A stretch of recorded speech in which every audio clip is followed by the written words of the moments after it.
into deep water, where the flood overflowed me. You divided the sea and made a way. You saved me from the deep, for you cast me into the deep, into the heart of the sea, and the floods surround me. But I fear no evil. Into the deep, I dive into the deep, into the deep end. I dive into the heart of this. I dive into the deep, into the heart of this. I dive into the deep. Oh, oh, yeah, yeah.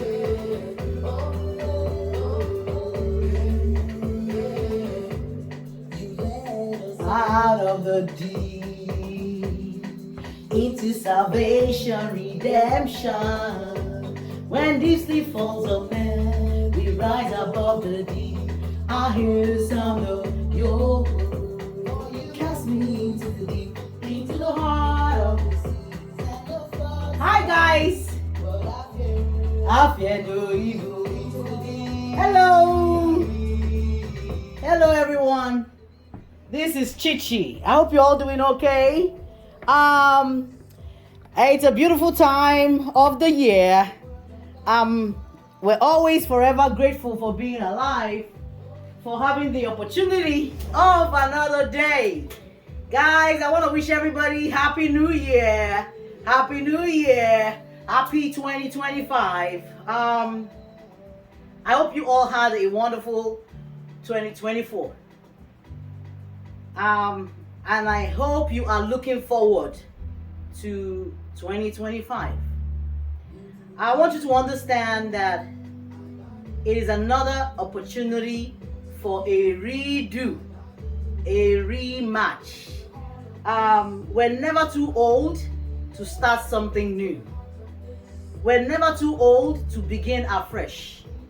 Every day presents its own new opportunity for us to go back, review what we've learned, and then apply it in our life situations going forward. We should never take our experiences for granted, all right? There is a reason why things happen to us, why things happen in our lives, and those reasons are meant for us to find out, to discover.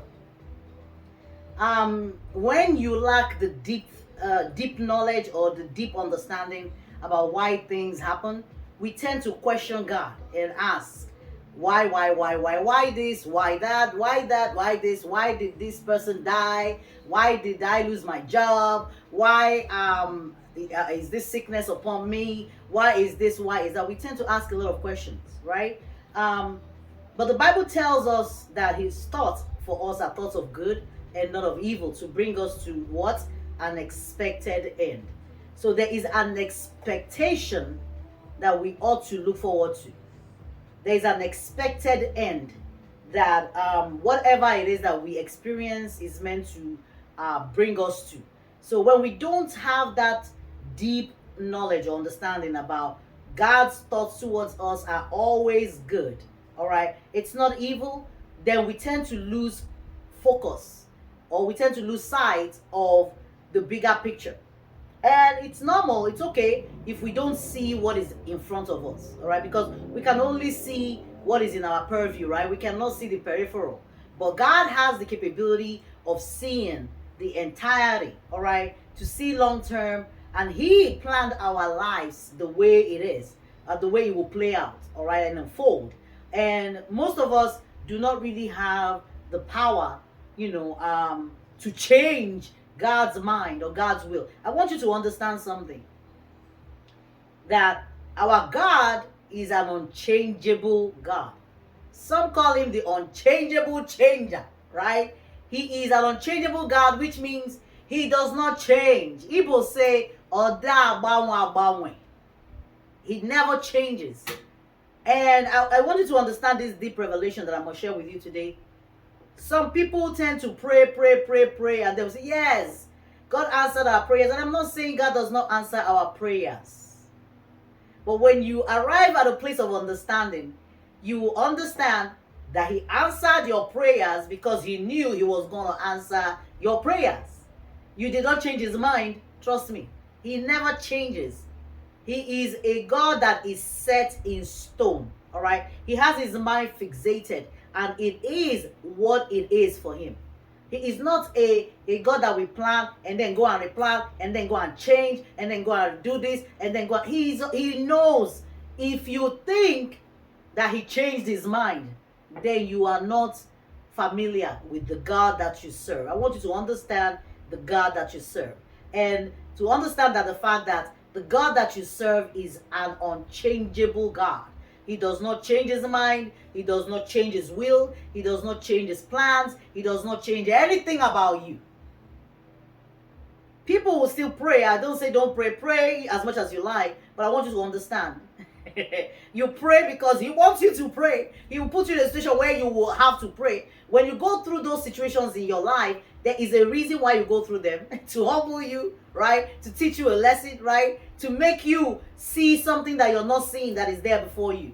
All right? But when you finally do see those things and you finally realize his preeminence and you're meant to have reverence for him, all right? And when you come to that understanding or that, state of mind where in your situation or in your despair, you now turn to God. That's exactly what he wants. He is a strategic God. He does not replan. All right. We can continue praying because sometimes he wants us to, endear him, all right, or be endeared to him through our prayers. Okay, he wants us close to him through our communion with him, all right, through our interactions with him, all right, because he will put us in situations where we will think twice and then we will have to run and go on our knees and start praying and acknowledging his preeminence, acknowledging the sovereignty of his in our life. But I want you to understand, he does not change his mind. He's not a God that will put you somewhere and now bring you out because he did not want to bring you out, or he wanted to bring you out and did not. He will do exactly as he wills, as he planned. He will not change his plan. He never changes. I want you to understand what that really means. He does not ever change. All right? When he tells you the world is the same yesterday, today, and forever, okay, it's not gonna change. He knows exactly what he has planned for you. So I want you, as you go into this new chapter of your life, all right, as one has ended, basically because we look at the end of a year as the end of a chapter and the beginning of the year as the beginning of a new chapter. I want you to understand that it's not too late for you to revisit your past experiences, to process those things and to understand why those things happen to you for good, right? But the most important thing is for you to ask yourself those significant questions about why did this happen in terms of what have I learned? It doesn't matter if it's your relationship, all right, or even if it's your family situation. It could be situationship for some people. Whatever the case may be, at your job, with regards to your finances, at your school, with friends, with family, with acquaintances, with people on the street, people that you don't even know. I want you to understand that you can learn something from that and apply going forward. And I want to also quickly, mention something that we tend to not keep sight of. And that is the fact that, we have a cycle of repeating patterns that happen in our lives. All right.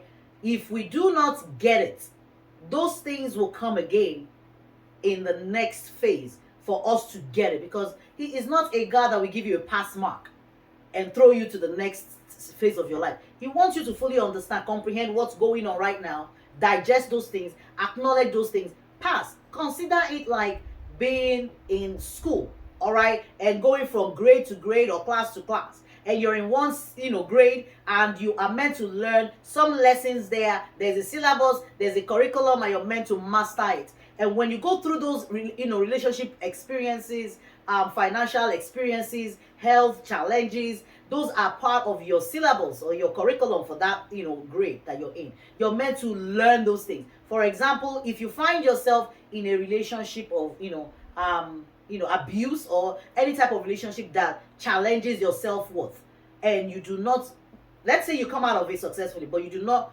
understand why, and you did not process it to really grasp what you are meant to understand, you haven't passed that class.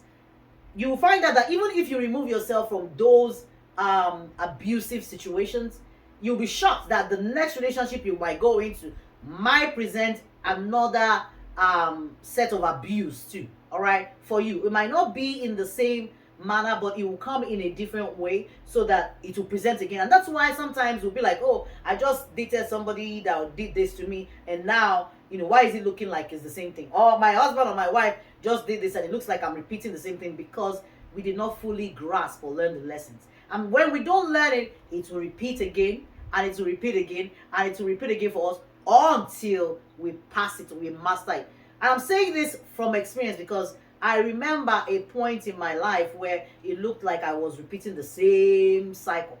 I was doing the same thing over and over again. I will get into this and I'll be like, oh my God, why is it looking like it's the same thing? What is going on? And I think I really learned my lesson, but it doesn't look like I did, because I am falling into the same pattern again. All right. And those things now, in hindsight, I realize I did not fully grasp, the lessons within those challenges. So because I did not really grasp it, I did not process it, those things will present again in the future so that I can get it. You have to pass one class to move to another class. He is not a God of favoritism that will take you with your failure and throw you to the next grade. All right? For what reason? It's not going to do you any good on your spiritual journey, where you're meant to grow into what he wants you to grow. Because you have to understand the journey is about making heaven. And in order to make heaven, weak people cannot be in heaven. All right? People who lack self-worth, self-value cannot be in heaven. Heaven is not for damaged people. I want you to understand it. It's not for damage. It's for people who are perfectly healed, who understand that they are whole. They are not, broken. So heaven is not for broken people.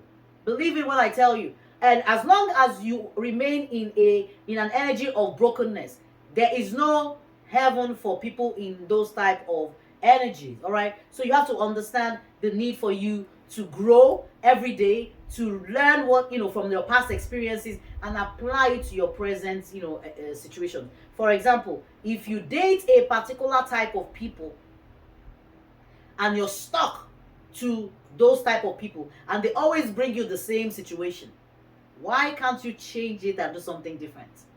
Because if you fall into that pattern again, it will present the same characteristics or qualities that those people bear in this new phase, this new relationship. So guys, never forget you are not too old to accept, acknowledge, revisit, and then apply or reapply your experiences going forward. It's never too late for you to start afresh. It's never too late for you to go and say, listen, this has not worked for me in the past.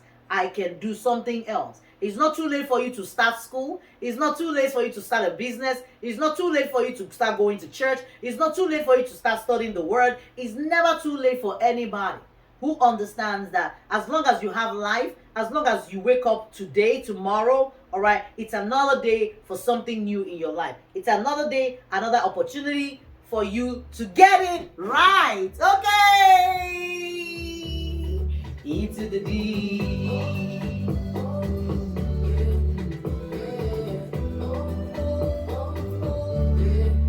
Yeah.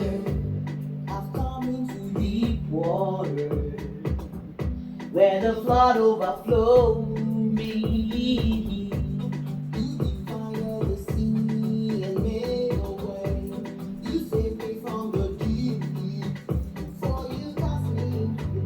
A to the heart. Hallelujah. All right, this is your teacher, Chichi, guys. I wish you a wonderful year ahead. Bye.